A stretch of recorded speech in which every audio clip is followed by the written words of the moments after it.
Hello, my name is Ballester and I'm a researcher at the Computer Vision Lab at the Technical University of Vienna. And today I'm here to present our work RITA, a privacy-aware toilet assistance designed for people with dementia.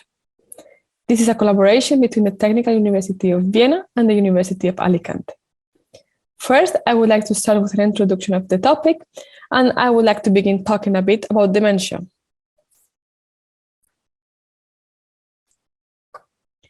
Dementia is used as an umbrella term for different conditions in which a person's cognitive status is impaired beyond what is expected with normal aging. In 2019, there was an estimated of 55 million people living with dementia worldwide, and this number is expected to reach 139 million by 2050. Currently, dementia is one of the leading causes of dependency among older people. And this is why we as society need to develop solutions that can help people with dementia to live more independently. Technology can play a crucial role in this matter, and more assistive technologies are being developed to support people with dementia in their daily living. However, not much progress has been done in the context of toileting, which is perhaps due to the high privacy requirements in such an intimate context. And here's where we want to contribute. Our aim is to help people living with dementia to use the toilet more independently. This not only can benefit the patient as it will increase their autonomy and reinforce their self-esteem, but also such technologies could lighten the workload of caregivers who could use their time in more rewarding tasks. Our system, RITA, provides step-by-step guidance to the person using the toilet. For this purpose, we use a 3D sensor which protects the intimacy of the person using the toilet. And as we can see in the image on the right, where the identity of the person who is seated is protected. But how does RITA work? RITA detects the actions that the user is performing and then compares them to a predefined model that maps out the correct toilet procedure.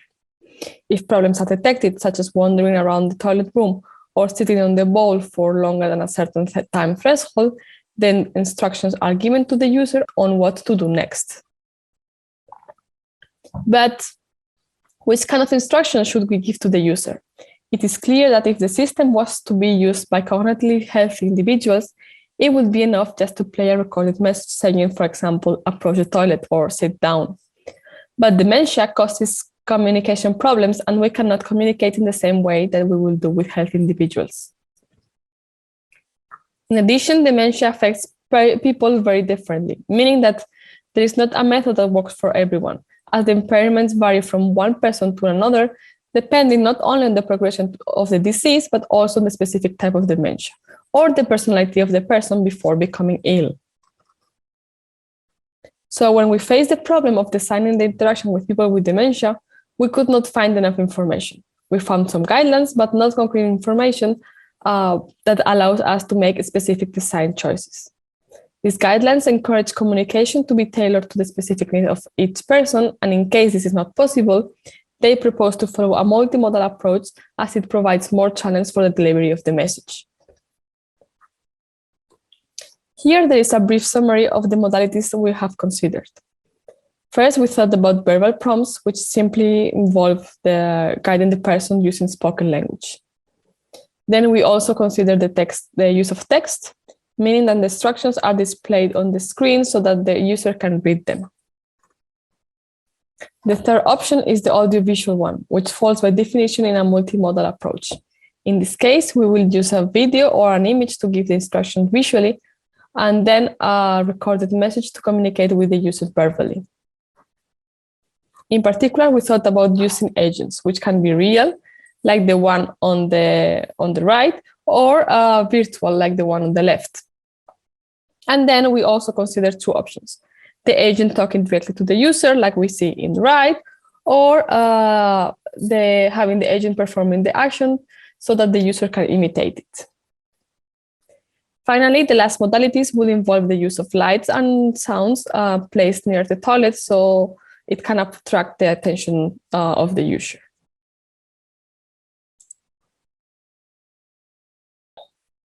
But how can we know what is the most effective modality for people with dementia?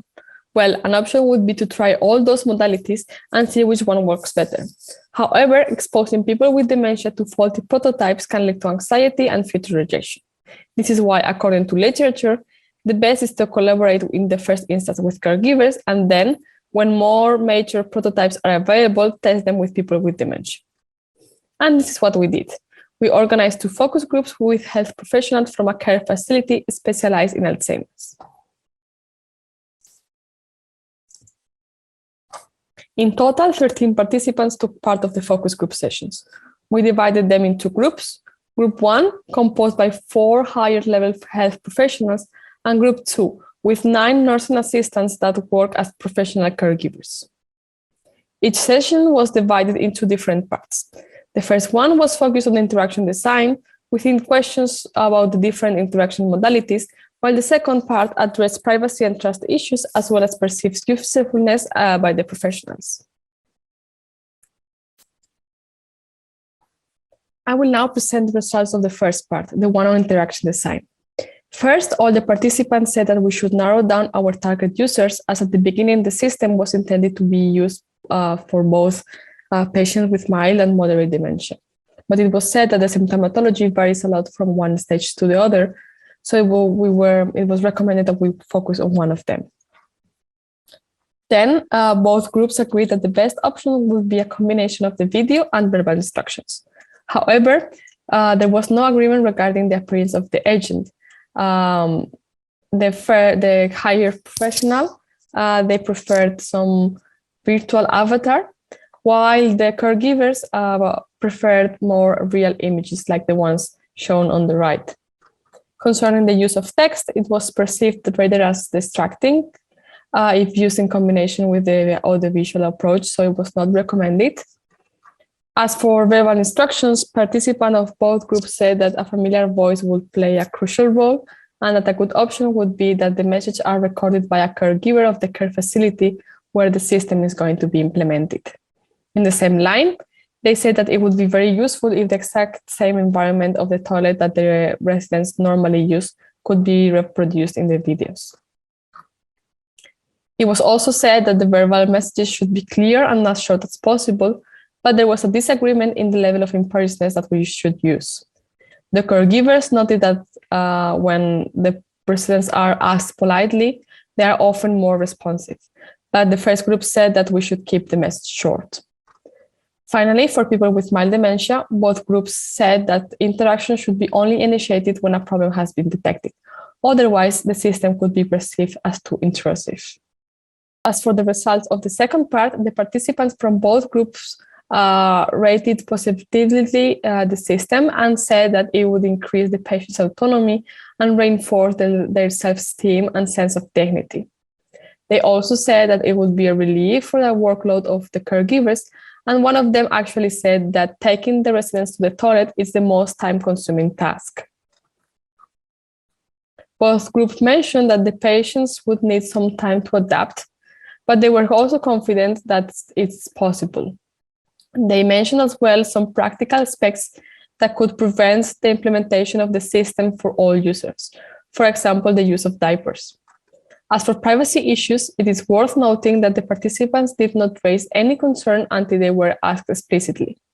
We showed them a couple of depth images, and 8 out of 13 participants stated explicitly that they wouldn't mind at all to appear in such images, as they said that people cannot be identified in this kind of image. The main concern was about those images being used against them somehow by the relatives of the residents in case of a serious accident. Now I would like to talk about the implementation of the system.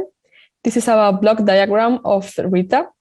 The input of the system is a depth image which gets processed by a modified version of the Copy's AI sensor.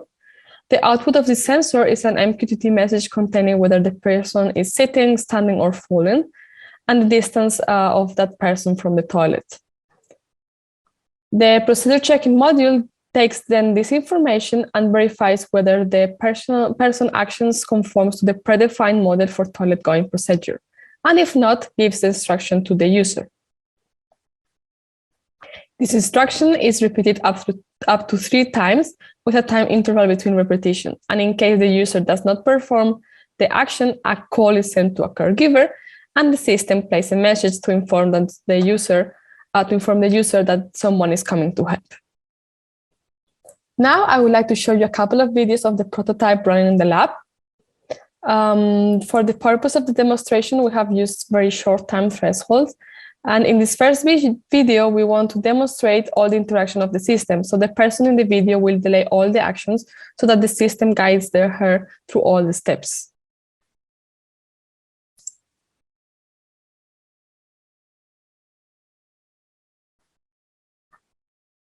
So here we see how the person is entering the room and the system detects the person.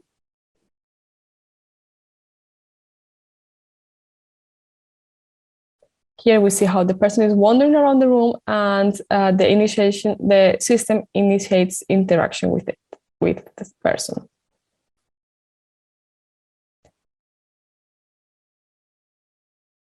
The person now is close to the toilet and the system detects the status, so it will wait now for the next action to be performed.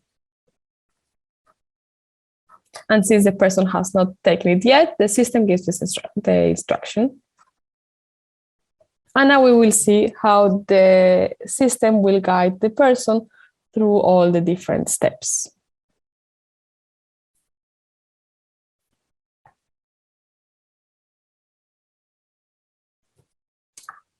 Now, in the second video, we show how the system only interacts with the user where problems are detected.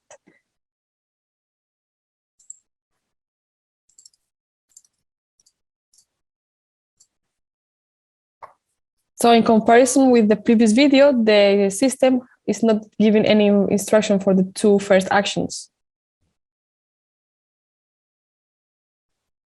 But now when the person tries to get up from the toilet and cannot, the interaction is played. The instruction is repeated up to 3 times, and then a call is sent to a caregiver and a message is displayed to the user.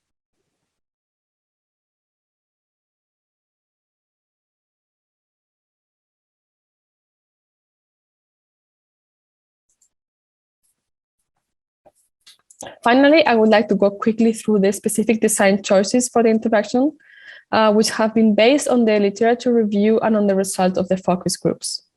We have restricted the target users to people with mild dementia, and we have followed a multimodal approach which combines a video showing an avatar performing the action and verbal instructions. Those verbal instructions will be recorded by a caregiver and have been designed to be as short and clear as possible, using a polite tone. We selected a virtual agent with a realistic appearance instead of a more cartoon-like agent. And finally, as we have seen in the video, we only initiate the interaction after a problem is detected. To conclude, I would like to say that RITA has been implemented as a prototype, and the tests carried out in the lab confirm the ability of the system to detect the action performed by the user and to identify whether he or she is following the correct sequence, and if not, giving instructions to the user or to a caregiver. Then we conducted focus groups with health professionals, and we have presented the result as they have been crucial in our design process, and we think that they might be valuable for future researchers too. Also, from the focus groups, the participants evaluated positively the system and its potential to increase the autonomy and self-esteem for the residents and to reduce workload for the caregivers. Finally, the directions in which RITA is planned to be further developed include the detection of hand-washing actions, the implementation of an action acknowledged message, and the definition and evaluation of test cases. And this is the end of my presentation. Thank you very much for your attention.